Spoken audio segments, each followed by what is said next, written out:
ভাষায় এরা বিড়িখোরকে হারামখোর বলে, আবার বিড়িখোর মদখোরকে হারামখোর বলে, ওই মদখোর আবার আরেকজনকে হারামখোর বলে।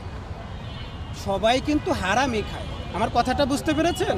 আপনি যখন আর চান্স পেলেন না, আপনি যখন মেয়রই করতে গিয়ে দাঁত ভেঙে ফেলেছেন, আপনি যখন সারা বাংলাদেশে একটা আসনও পাবেন না, তখন আপনার আদর্শের লড়াই লেগে যাবে।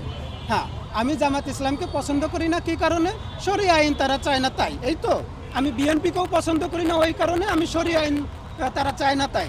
ঠিক আছে ভাই, আপনি তো শরিয়া আইন চান, শরিয়া আইন আপনি চান না, আপনি একা একা নির্বাচন করে এখন সরকার গঠন করেন, সংসদে চলে আসেন, আমরা আপনাকে রাষ্ট্রপতি প্রধানমন্ত্রী হিসেবেই মেনে নিচ্ছি। আপনি আরেকজনের পিছনে কেন লাগতে গেছেন? ভাই, আমরা সামাজিক যোগাযোগ মাধ্যমে দেখেছি যে একটা রব উঠেছিল যে আসনের কারণে আসলে ইসলামী আন্দোলন বাংলাদেশের জুটে আসা হচ্ছে না।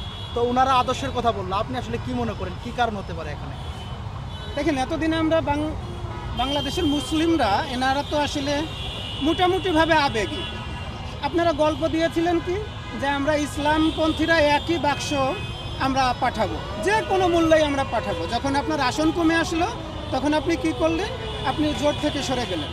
আপনি তো নির্বাচনের জন্য ভোট চাইতে যাবেন, তাই না? এটাও তো গণতান্ত্রিক প্রক্রিয়া হবে।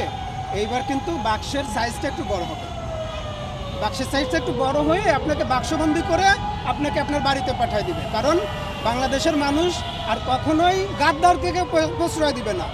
কেন আপনি শুরু করলেন না একটু কম সংখ্যক আসন দিয়ে? কেন আপনার ছাড় দেওয়ার মন মানসিকতা হলো না?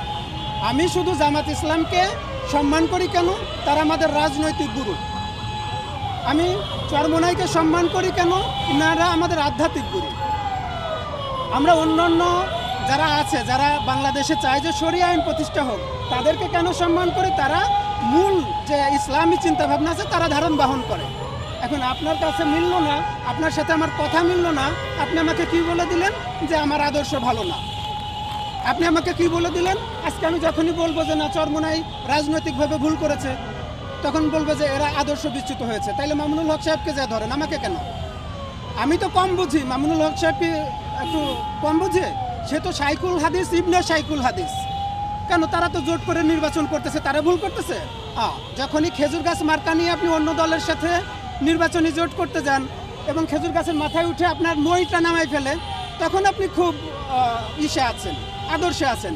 আর যখন জামাত ইসলাম মনে করে যে না, এদেরকে দিয়ে একটা আসনও পাওয়া যাবে না, এদেরকে কেন আমরা 100 আসন ছাড়তে যাবো, তখন আদর্শের অমিল হয়ে যায়, তখন এরা কাফির হয়ে যায়।